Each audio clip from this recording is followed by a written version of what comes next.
This workshop is being delivered by Barbaro International Arts Festival for Children with generous support from SAP. Hi, my name is Lindsay. I'm from Toodlelou, and very soon I'm going to be joining you and your classmates in your class meetup. We're going to be talking about bees and biodiversity, how they work together and why they're so important. And we're going to be making something.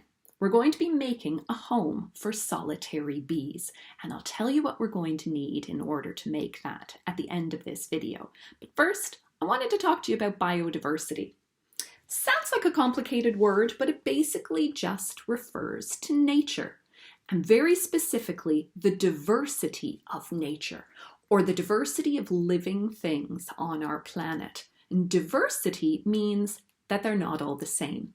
It refers to the different species, the different forms of life that make up planet Earth. Everything from our soil and our air to living things like plants, insects, mammals, and even ourselves.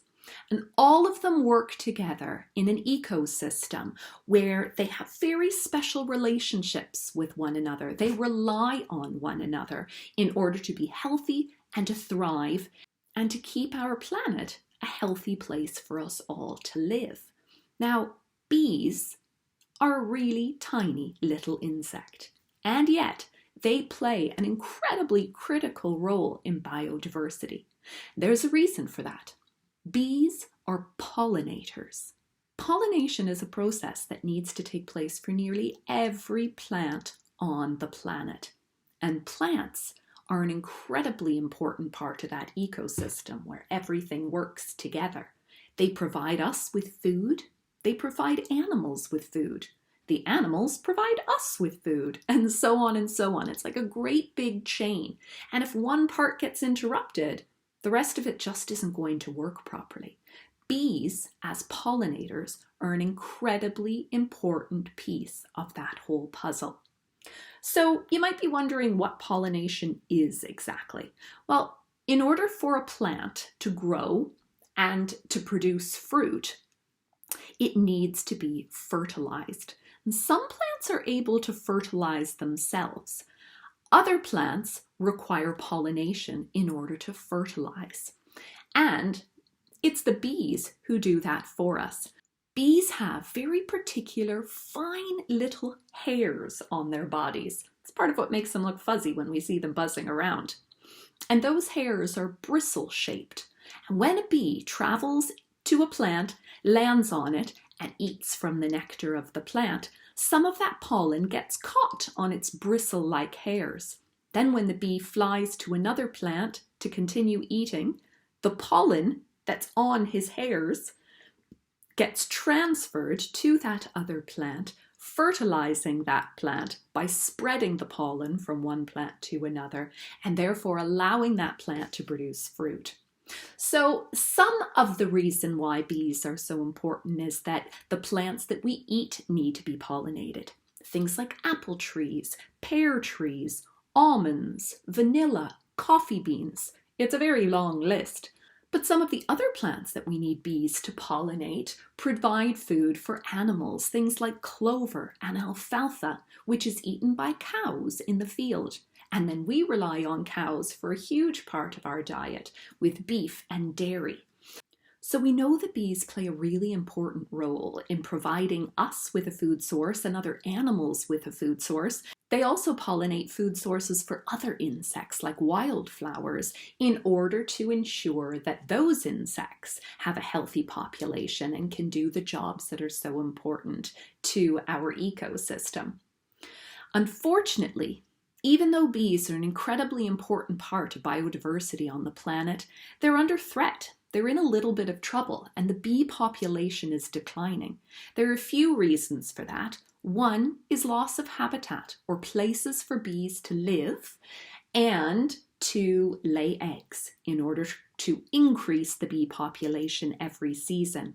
Another part of it is our food sources, as well as exposure to pesticides, which is a chemical that a lot of countries use to spray grass fields One, in order to grow crops, and two, just to kill weeds so that we don't have to look at them.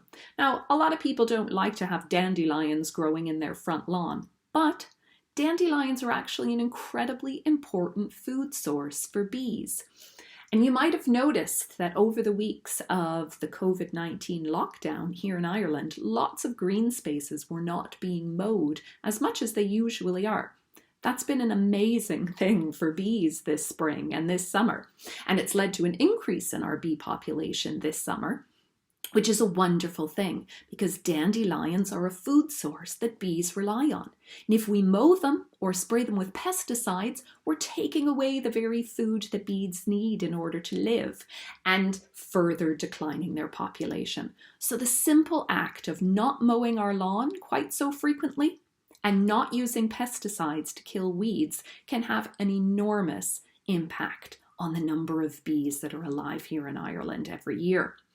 Another thing that we can do is plant bee-friendly plants in our garden. Some of those plants include lavender or salvia, catmint, and verbena, really beautiful plants that you could buy the seeds of and start growing in your own garden in order to attract more bees. Another thing that we can do, of course, is make sure that they have habitats where they can safely live. And that brings us to the bee house that we're going to be making together as a group. And in order to do that, I'm going to need you to gather a few materials and have them ready for when I'm joining you in your online class session. Those materials include a tin can. So next time you open, or grown up in your house opens a tin can, say of tomatoes or corn or beans, ask them if you can rinse it out, make it nice and clean, and then remove the label so that you have an empty, clean tin can ready to use for our session. The other thing we're going to need are twigs or sticks. So perhaps you can find some of those in your back garden, or maybe you need to go to some common green spaces near where you live, or even some woods, and try to gather up as many small little twigs and sticks as you can.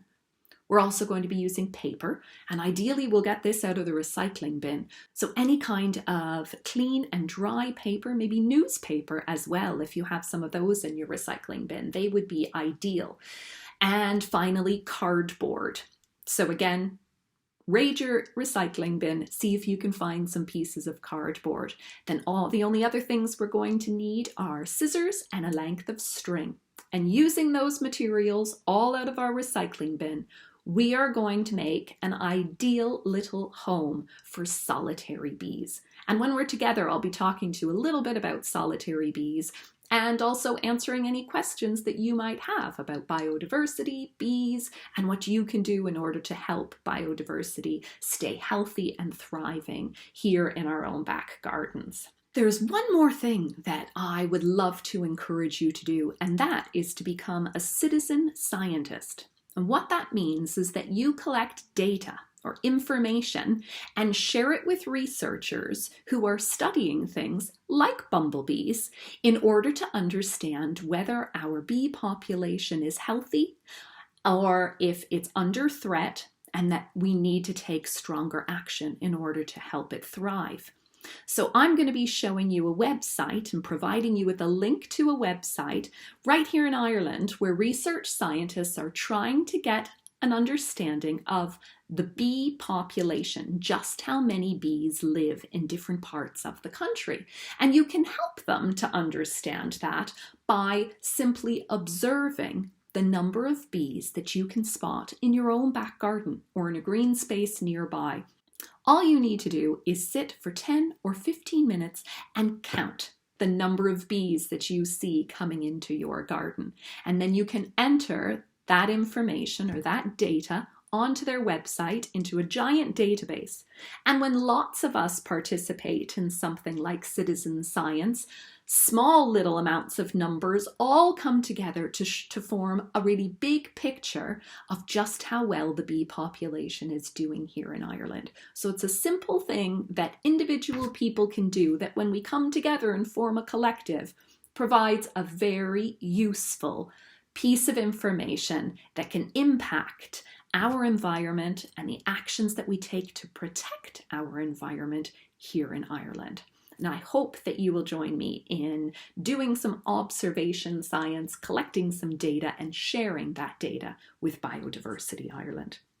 So I am going to see you in your class meetup very soon. I really look forward to it and hearing your questions and making those bee hotels so that we can attract solitary bees into our garden for the rest of the summer. I'll see you soon. Bye.